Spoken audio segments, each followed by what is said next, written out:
This is quite comical today, so stick around for some gems towards the end of this video.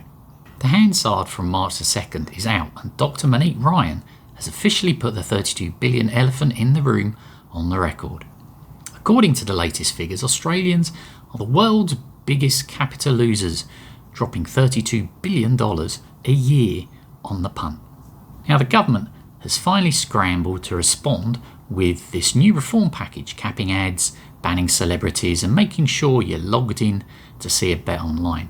It's the usual Canberra dance, too little, too late and mostly for show. This is the bit that gets me.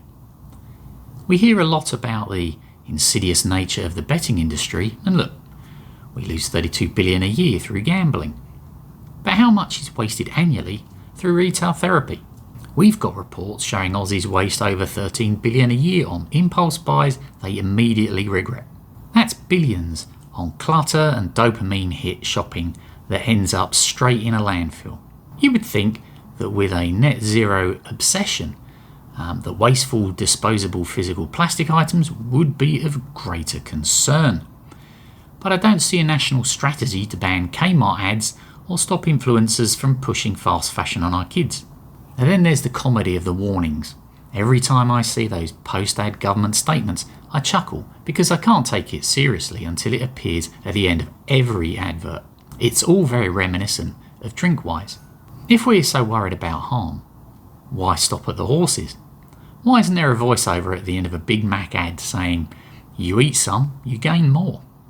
Or a credit card ad saying chances are you're about to pay 20% interest.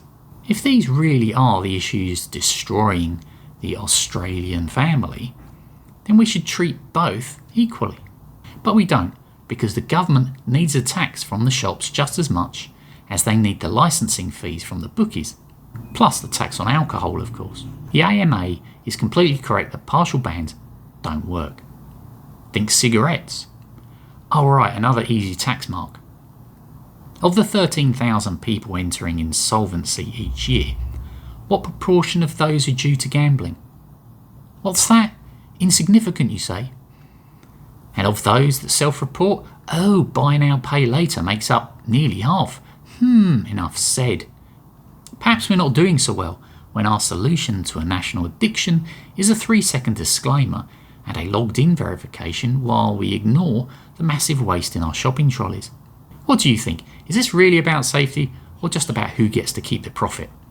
As always, sources linked below, and thanks for watching.